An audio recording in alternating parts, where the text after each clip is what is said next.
You have to take great pleasure in the fact that no one wants to be where the fuck you're at right now. Great pleasure in that. And what makes, it has to bring a passion out of you. It has to bring something very, very weird out of you, man. Like, people don't really understand what that is. When you're in the worst environment possible, the worst situation possible, and everybody's looking like, God, man, I hope this ends. And you see that. Time slows down and you see that. You're feeling that. Everybody has that look on their face like, God, this gotta go. I don't want to be here anymore. What separates me from a lot of people is they go into a daunting task, and the task is overwhelming. Like, when I heard the pull-up record was 4,020 pull-ups, and I was talking about breaking this record, people are like, oh my God. I went right to a pen and paper. Like, what are you doing? I'm doing the math, man. What are you talking about? I'm open-minded to the fact that, okay, if I do 5 pull-ups in a minute for so many hours, I can get so many pull-ups in. How much time do I have to rest? I was breaking the math down. You have to be open-minded to the possibilities that I can do this. Once you shut your mind down to the possibility that it can be achieved, there's no way it can happen. So that's why my eyes and my body light up about things, because I know that if you're in a fight, you have to attack. You have to keep attacking. The enemy has to know he is not going to give up. You must break the soul of whatever the fuck is in front of you. That's what I realized. I was never breaking the soul of anything in front of me. So that's why I came up with this thing called Taking Souls in my book. I started to devise ways to break a soul of a human being, of an object, of whatever's in front of me. And if you keep on attacking something, nothing wants to stand in front of anything that is relentless. Nothing. I saw working out as a way for me to build calluses on my mind. I had to callous over the victim's mentality. So I watched these movies. I talked about Rocky last time I was on here. I always equated training to mental toughening. Like, it always looked brutal. People waking up early and doing all these things, and it looked horrible. I was like, wow, man, I gotta start doing that. Not to get better, bigger, and stronger, but that is what's gonna build me. That looks uncomfortable. That looks brutal. And getting up early, I don't wanna do that. So I made this long list of things that I don't wanna do. And through that, I found myself. I started, I'm like, you guys aren't doing this shit in high school. You guys aren't getting up at 5 o'clock in the morning, running over here in this golf course. So I started seeing myself very differently than the average human being. I was like, hold on a second. I have something they don't have. And that's when I started to develop these things through working out. It was this great, never-ending work ethic. And through work ethic, I developed self-esteem.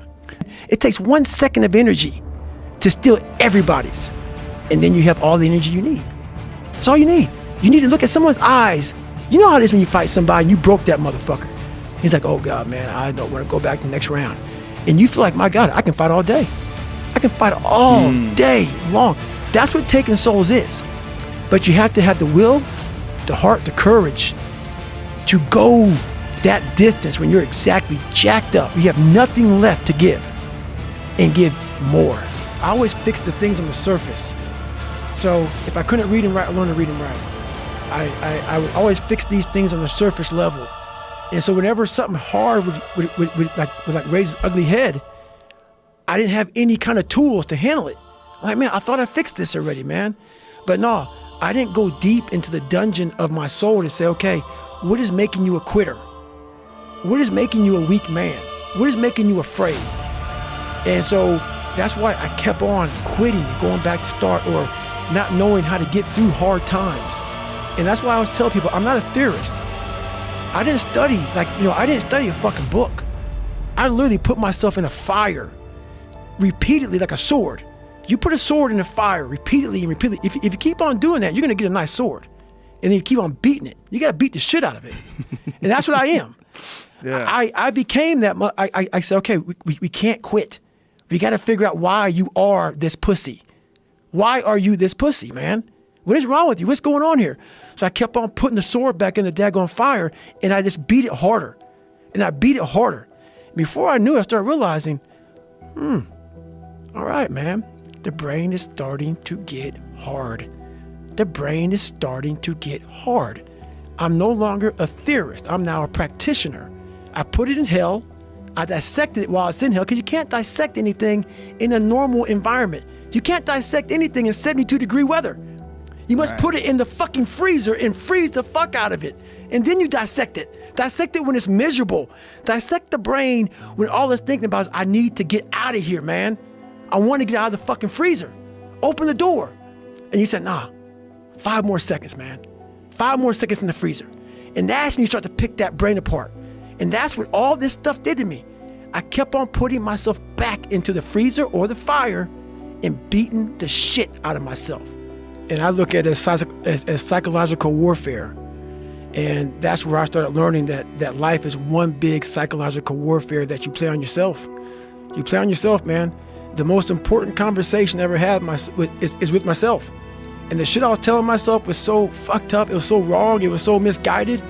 And other people start to write that dialogue for you also. And it starts to be what you say to yourself every single day. And I started creating a whole nother warfare.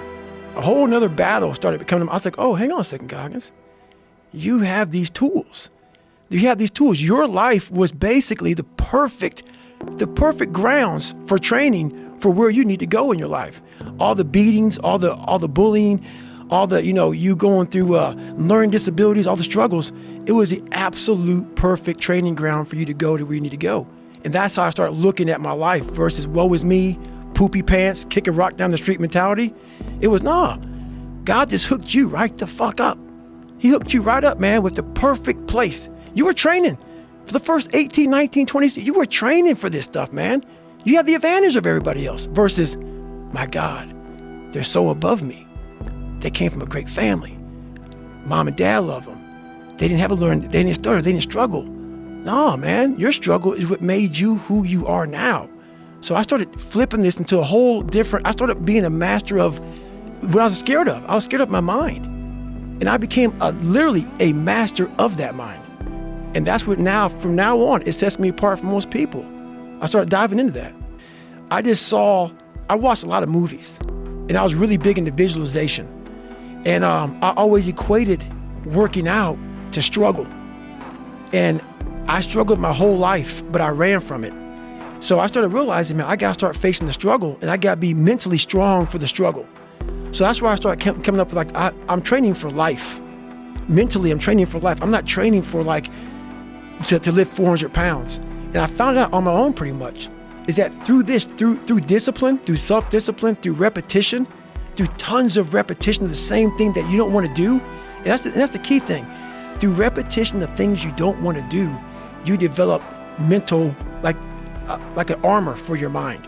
You start to armor your mind, because your mind's like, okay, we suffer every day. It's what we do. We do stuff that sucks every day. So then when the suck stuff comes, you're ready for it. And that's how I started coming up. I just started being very uncomfortable. And now it's like just a way of life.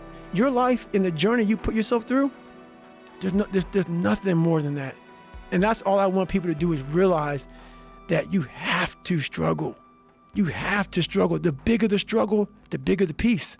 The bigger the suffering, the more peace.